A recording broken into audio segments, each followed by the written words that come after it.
You got your Bible? Let's read. We're going to be reading from 2 Samuel chapter 4, 5, and 6. 2 Samuel chapter 4 is Ishbosheth is murdered. 2 Samuel chapter 5 is David reigns over all Israel. 2 Samuel chapter 6 is the ark brought to Jerusalem. I'm going to be reading from the King James Version. Come join me. I'm starting at 2 Samuel chapter 4, starting in verse 1. And when Saul's son heard that Abner was dead in Hebron, his hands were feeble, and all the Israelites were troubled. And Saul's son had two men that were captains of bands. The name of the one was Benai, and the name of the other was Rebuke, the sons of Remiam, a Berite, of the children of Benjamin. For Beroth also was reckoned to Benjamin. And the Berites fled to Githam, and were sojourners there until this day. And Jonathan, Saul's son, had a son that was lame of his feet. He was 5 years old when the tidings came of Saul and Jonathan out of Jezreel, and his nurse took him up and fled. And it came to pass, as she made haste to flee, that he fell and became lame, and his name was Mephibosheth. And the name of Ramon, the Berite, Rebekah in Heba, went and came about the heat of the day of the house of Ishbosheth, who lay on a bed at noon. And it came thither into the midst of the house, as though they would have fetched wheat, and they smote him under the fifth rib. And Rebekah and Benai, his brother, escaped. For when they came into the house, he lay on his bed in his bedchamber, and they smote him and slew him and beheaded him and took his head and gat them away through the plain all night. And they brought the head of Ishbosheth unto David to Hebron, and said to the king, Behold, the head of Ishbosheth, the son of Saul, thy enemy, which sought thy life. And the Lord have avenged my lord, the king, this day of Saul, and of his seed. And David answered Rebekah and Benai, his brother, the sons of Ramon, the Berite, and said unto them, As the Lord liveth, who have redeemed my soul out of all adversity, when one told me, saying, Behold, Saul is dead, thinking to have brought good tidings, I took hold of him and slew him in Ziklag, who thought that I would have given him a reward for his tidings. How much more, when wicked men have slain a righteous person in his own house upon his bed? Shall I not therefore now require his blood of your hand, and take you away from the earth? And David commanded his young men, and they slew them, and cut off their hands and their feet, and hanged them up over the pool of Hebron. But they took the head of Ishbosheth and buried it in the sepulchre of Abner in Hebron. I'm reading now 2 Samuel chapter 5. Then came all the tribes of Israel to David unto Hebron, and spake, saying, Behold, we are thy bone and thy flesh. Also in time past, when Saul was king over us, thou wast he that leadest out and brought us in Israel. And the Lord said to thee, Thou shalt feed my people Israel, and thou shalt be a captain over Israel. So all the leaders of Israel came to the king to Hebron. And King David made a league with them in Hebron before the Lord, and they anointed David king over Israel. David was 30 years old when he began to reign, and he reigned 40 years. In Hebron he reigned over Judah 7 years and 6 months. And in Jerusalem he reigned 30 years over all Israel and Judah. And the king and his men went to Jerusalem unto the Jebusites, the inhabitants of the land, which spake unto David, saying, Except thou take away the blind and the lame, thou shalt not come in hither, thinking David cannot come in hither.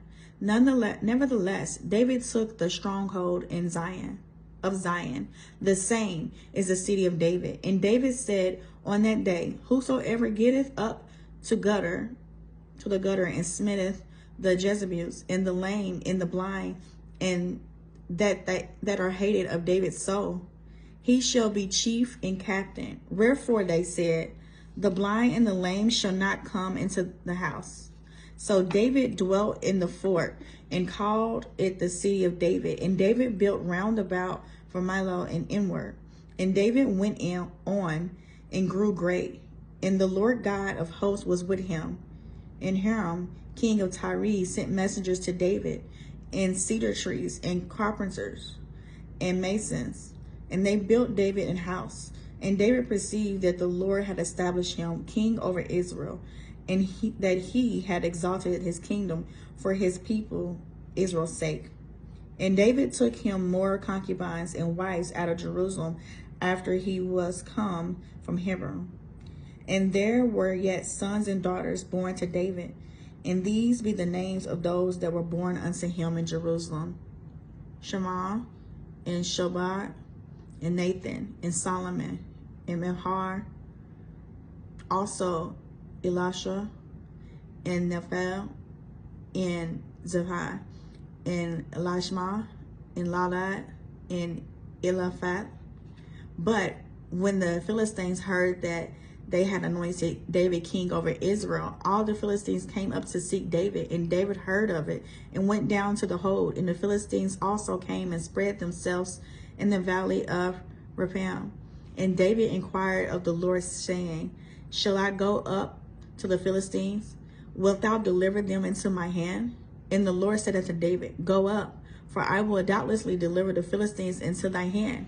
And David came to Baal-perazim, and David smote them there, and said, The Lord hath broken forth upon my enemies before me, as the breach of waters. Therefore he called the name of that place Baal-perazim. And there they left their images. And David and his men burned them. And the Philistines came up yet again, and spread themselves in a valley of Rephaim.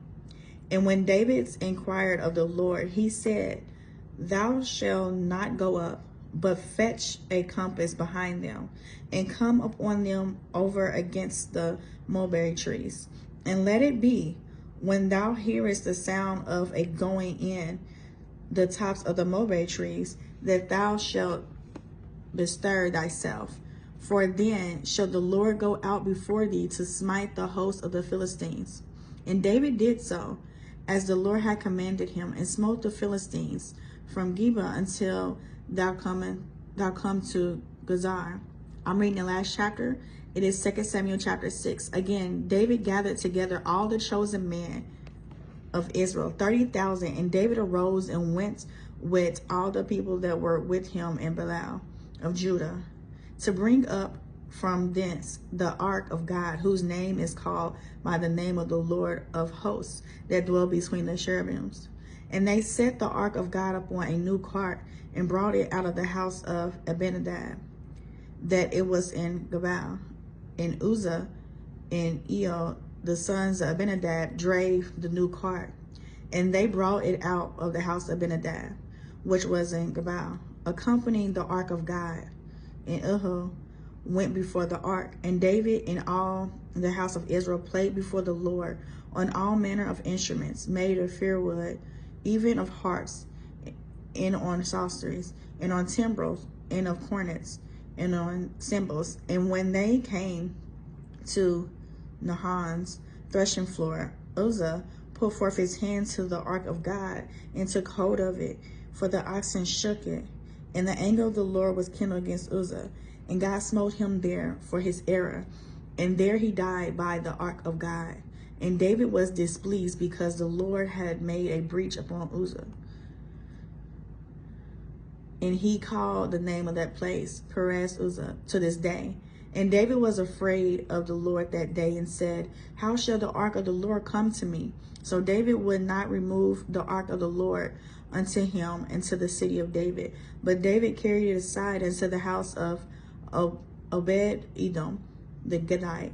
And the ark of the Lord continued in the house of Obed-Edom the Gittite 3 months. And the Lord blessed Obed-Edom and all his household. And it was told King David, saying, The Lord hath blessed the house of Obed-Edom and all that pertaineth unto him, because of the ark of God. So David went and brought up the ark of God from the house of Obed-Edom into the house of David with gladness. And it was so, that when they that bare the ark of the Lord had gone 6 paces, he sacrificed oxen and fatlings. And David danced before the Lord with all his might, and David was girdled with his linen ephod. So David and all the house of Israel brought up the ark of the Lord with shouting and with the sound of the trumpet.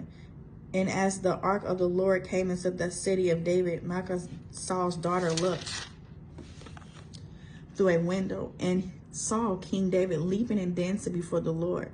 And she despised him in her heart. And they brought in the ark of the Lord and set it in his place in the midst of the tabernacle that David had pitched for it. And David offered burnt offerings and peace offerings before the Lord. And as soon as David had made an end of offering burnt offerings and peace offerings, he blessed the people in the name of the Lord of hosts. And he dwelt among all the people, even among the whole multitude of Israel, as well to the women as men. To everyone a cake of bread, and a good piece of flesh, and a flagon of wine. So all the people departed, everyone to his house. Then David returned to bless his household. And Michal, the daughter of Saul, came out to meet David, and said, How glorious was the king of Israel today, who uncovered himself today in the eyes of the handmaids of his servants, as one of the vain fellows shamelessly uncovered himself. And David said to Michal, It was before the Lord which chose me before thy father and before all his house to appoint me ruler over the people of the Lord over Israel. Therefore will I play before the Lord, and I will yet be more vile than thus, and will be base in my own sight, and of the maidservants which thou hast spoken of them shall I be had in honor. Therefore Michal, the daughter of Saul, had no child until the day of her death. I read to you 2 Samuel chapter 4, 5, and 6. 2 Samuel chapter 4 is Ishbosheth is murdered. 2 Samuel chapter 5 is David reigns over all Israel. 2 Samuel chapter 6 is the ark brought to Jerusalem. I'm planning to come back every single day, reading 366 days out of the year, 3 to 4 scriptures daily. Come join me. You can find me on Facebook. It is abbreviated MIN Chiffon. On TikTok, Instagram, and YouTube, it is Minister Chiffon. All right. Come back tomorrow. I'll be reading 2 Samuel chapter 7, 8, and 9. Minister Chiffon out.